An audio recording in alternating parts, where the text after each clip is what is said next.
Assalamualaikum warahmatullahi wabarakatuh. Yang terhormat Bapak dosen pengampu, Bapak dosen Novidia Natasha Sarjana Komputer, Magister Manajemen Sistem Informasi, dan yang saya hormati teman-teman seperjuangan Universitas Siber Asia. Nah, di sini saya akan memaparkan materi dari sesi 1 sampai sekarang sesi 7, dan saya sudah ringkas materinya agar mudah dipahami. Dulunya perkenalan dulu nih. Saya Iqna Abdul Sain, asal saya dari Jawa Barat. Nah, saya juga kebetulan itu dari kota perbatasan Sunda dan Jawa, itu di Indramayu. Nah, saya dari kelas MJ 504, teman-teman. Oke, lanjut ke materinya. Apa sih sistem informasi manajemen itu? Sistem informasi manajemen itu adalah sistem yang terintegrasi penghasil informasi. Jadi, informasinya itu mudah didapat karena adanya sistem di sini. Nah, tujuannya itu apa? Yang pertama, mendukung pengambilan keputusan. Jadi, pengambilan keputusannya itu enak, bisa dan bilangan mudah jika adanya sistem. Lalu, membantu perencanaan, pengendalian, dan evaluasi. Karena semuanya sistem by sistem, jadi rencana apapun bisa dikendalikan dengan adanya sistem. Tidak ada, jadi, meminimalisir adanya rencana yang keluar jalur. Dan jika ada kesalahan juga, enak jadi evaluasi. Bisa tahu nih, oh, ternyata kita kurangnya di sini. Ternyata kita harus begini. Lalu menjadi dasar perhitungan biaya dan kebutuhan manajerial. Nah, ini ada perhitungannya nanti di sini. Nah, fungsi sistem informasi manajemen atau SIM, yaitu mempermudah perencanaan, pengawasan, pengarahan, eh, pengarahan dan pendelegasian. Nah, jadi sebagai pemimpin atau manajer itu enak jika adanya sistem bisa memantau para karyawannya, mengerjakan apa, dan bisa bagi tugas dengan mudah karena semuanya sudah tercatat oleh sistem. Lalu menyediakan data akurat, efisien, dan tepat waktu. Kalau tidak ada sistem itu eh, kadang datanya tidak efisien dan juga agak sedikit lama. Nah, adanya sistem di sini itu untuk mempercepat atau mempersingkat waktu pekerjaan pengumpulan data dan efisiensi. Nah, manfaatnya apa nih di sini? Manfaatnya yang pertama itu membantu analisis kinerja dan member umpan balik. Jadi eh, para anggota atau para ya mungkin pelanggan lah bisa saling umpan balik di sini, bisa saling memberi masukan. Nah, kemudian memberikan gambaran umum operasi organisasi. Jadi semuanya bisa tergambarkan dengan jelas nih. Memungkinkan pelimpahan keputusan yang lebih efisien. Nah, keputusan ini melimpah karena informasinya sudah tersistematik, jadi informasi itu mudah didapat, sehingga keputusan juga eh, enak itu, tidak melihat dari berbagai informasi yang ada. Lalu meningkatkan kualitas proses bisnis dan SDM. Nah, tentunya bisnis yang menggunakan sistem itu SDM-nya jauh lebih maju biasanya karena semuanya tertata rapi. Nah, kemudian ada tahapan proses SIM. Aduh, saya bikinnya mencar-mencar salah ini. Maaf. Nah, yang pertama itu ada perencanaan, penetapan tujuan dan metode.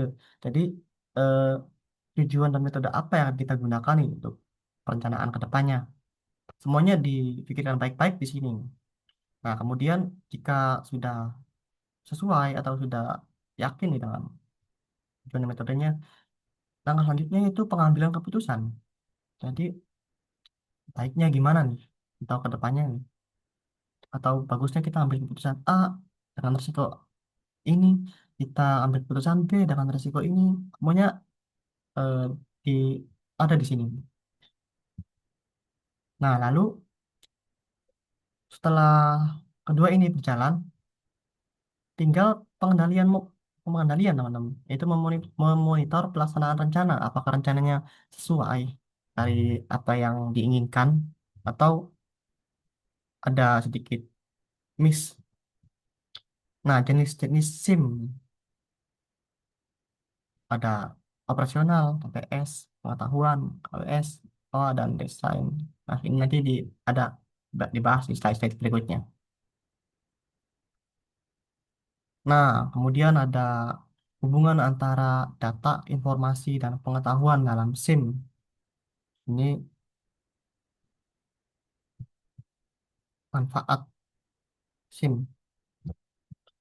Yang pertama itu ada pendataan data, catatan harian, catatan maksudnya di sini adalah eh, pengeluaran dan pemasukan atau apa saja ini hari ini yang kurang atau yang laku atau yang rugi. Kemudian catat sini nih. Lalu semua data-data ini dikumpulkanlah, jadilah informasi. Informasi kemudian di sini dicerna oleh human atau orang atau ownernya itu menjadi pengetahuan. Oh, ternyata hari ini kita laku sekian. Oh, ternyata hari ini kita rugi sekian karena eh, orang ini membaca informasi yang ada hari ini. Nah, setelah orang ini mengetahui informasi informasi ini, timbullah atau langkah berikutnya, timbullah kebijakan di sini. Baiklah, baiklah, hari ini saya untung, maka besok saya akan pertahankan keuntungan ini. Contohnya seperti itu. Dan juga ada lagi misalkan hari ini saya rugi sekian. Nah, dicarilah informasinya di sini.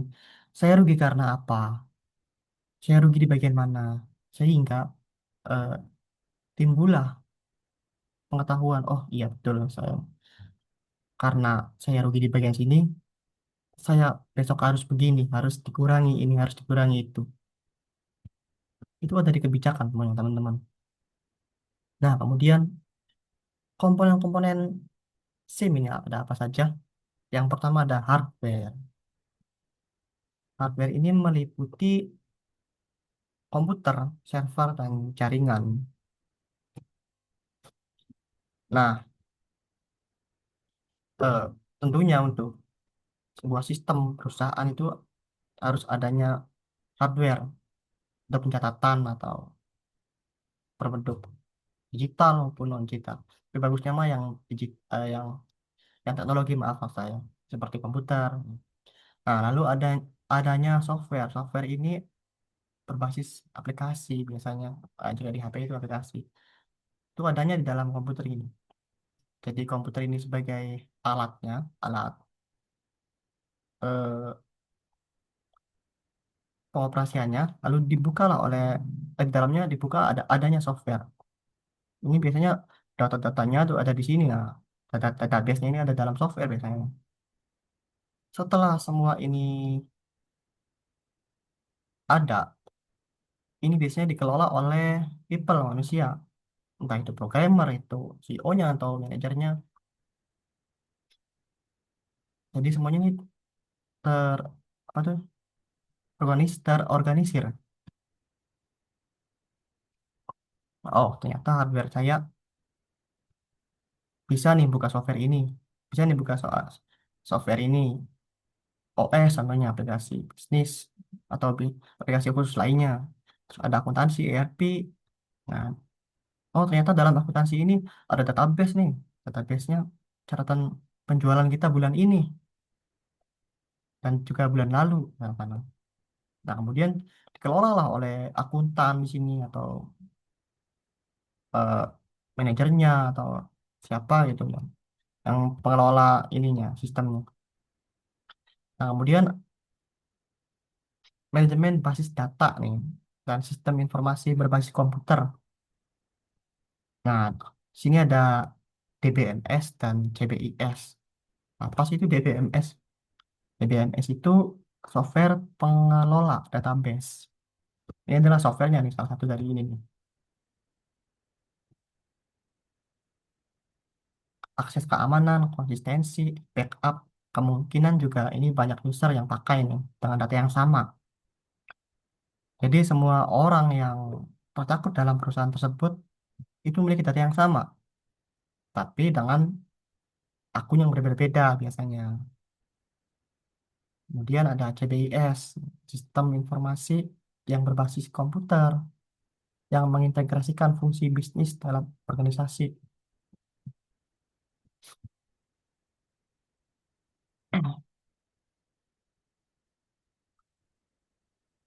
Lanjut kita, nah di sini ada Sistem Informasi Akuntansi, ada atau CIA. CIA ini adalah sistem untuk mengumpulkan, mencatat, mengolah, dan melaporkan transaksi keuangan. Nah, tujuannya untuk apa? Yang pertama itu pencatatan rapih, lalu pengendalian internal, jadi dikendalikan secara internal, lalu ada laporan keuangan andal. Nah, di sini siklusnya, yang pertama pendapatan harian atau mingguan, bulanan, semuanya catat. Kita hari ini laku berapa? Kita hari ini terjual berapa? Kita minggu ini dapat berapa? Kita bulan ini sudah sudah mencapai berapa eh, target? Itu biasanya dicatat di sini di pendapatan. Lalu adanya pengeluaran. Pengeluaran ini biasanya beli bahan baku atau biaya-biaya maintenance dan lain-lainnya biasanya di sini di pengeluaran ya. Nah, kemudian ada gaji. Gaji ini biasanya pengupahan untuk para karyawan atas hasil kerja mereka. Lalu ada produksi ini. Sistem produksi ini biasanya adalah pengolahan dari bahan mentah menjadi bahan jadi. Nah, ini ada di ini sistem produksi ini. Nah, setelah semua tahap ini berlangsung, semuanya akan dicatat dalam sistem keuangan di sini. Nah, sistem akuntansi biasanya buku besarnya nih di sini. Nah, yang sekarang yang lagi tren ini adalah sistem blockchain. Nah, barangkali teman-teman ada yang tahu. Sistem blockchain ini adalah sistem buku besar yang sangat canggih. Uniknya blockchain di sini, semua orang bisa melihat datanya atau transaksinya secara real time, tapi tidak ada seorang pun yang dapat mengubahnya. Itulah uniknya blockchain. Nah, untuk barangkali teman-teman ada ini apa tuh? Ada yang akuntan nih di sini. Hati-hati nih sama sistem blockchain nih. Barangkali teman-teman suatu saat nih bisa tergeserkan posisinya. Karena blockchain ini bisa bekerja secara otomatis. Jadi tantangan juga untuk para akuntan di sini. Tantangannya itu, blockchain itu seperti pedang bermata dua antara dia bisa menggantikan kita atau kita bisa bekerja sama dengannya itu. Harus mempersamai lah teknologi intinya. Nah, kemudian ini ada ringkasan singkat sistem informasi manajemen atau jenis-jenis sistem informasi dan perannya. Jenis-jenisnya di sini. Yang pertama ada TPS, nih, Transaction Processing. Ini gunanya untuk mencatat dan memproses transaksi harian. Basisnya juga data mentah biasanya. Lalu ada MIS, Manajemen Information System, mengolah data, nih, mengolah data TPS nih, data ini nih. Jadi laporan periodik untuk manajer. Lalu ada DSS, ini Decision Support System, informasi strategis untuk pimpinan. Nah, ini biasanya dashboard atau tren, biasanya berupa traffic-traffic, pergerakan kita selama, atau pertumbuhan kita selama sebulan ini gimana. Nah, kemudian ada ESS, Executive Support System. Itu adalah analisis keputusan kompleks, misalnya model statistik, dan simulasinya. Lalu ada ERP, Enterprise Resource Planning, mengintegrasikan semua fungsi bisnis dalam satu sistem. Nah, ini biasanya sistem pusatnya nih. Nah, kita lanjut ke ini, hierarki. Yang pertama itu TPS tadi itu, yang sudah dijelaskan di sini. Itu fungsinya sebagai personal. Lalu ada, aduh maaf,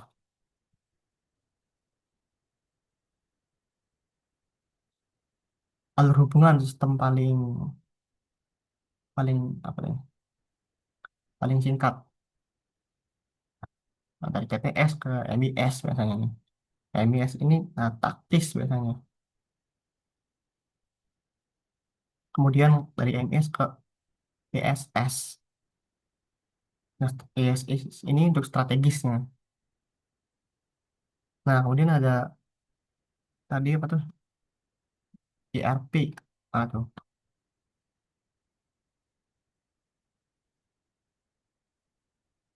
Nah, ERP ini untuk menghubungkan semuanya biasanya ini sini sistemnya. Adanya ERP nih.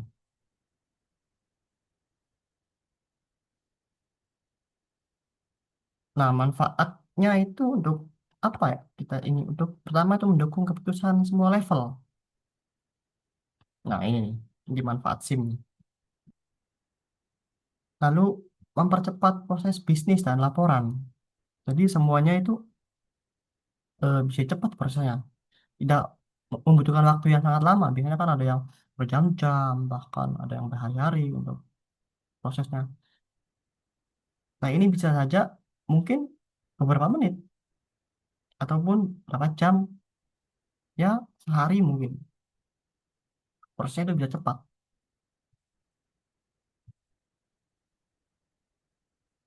Lalu ini nih ada sistem tambahan biasanya.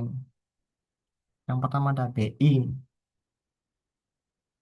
BI ini Business Intelligence, sistem eh, tambahan ya.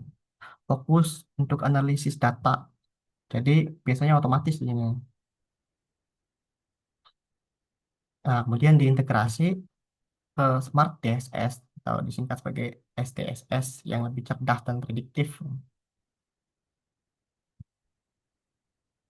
Ini biasanya untuk membantu pengelolaan data dan informasi di sini. Lalu ke integrasi, maaf, lalu ke ini ke DSS. Ini adalah tahap terakhirnya biasanya sebagai rekomendasi keputusan. Jadi hasilnya keputusan lebih cepat dan tepat karena berbasis data. Nah, mungkin itu saja yang dapat saya sampaikan. Mohon maaf bila ada penyampaian materi yang kiranya kurang tepat atau salah-salah. Dan minta maaf juga bila ada kata-kata yang kurang pantas saya ucapkan. Kurang dan lebihnya, Wassalamualaikum warahmatullahi wabarakatuh.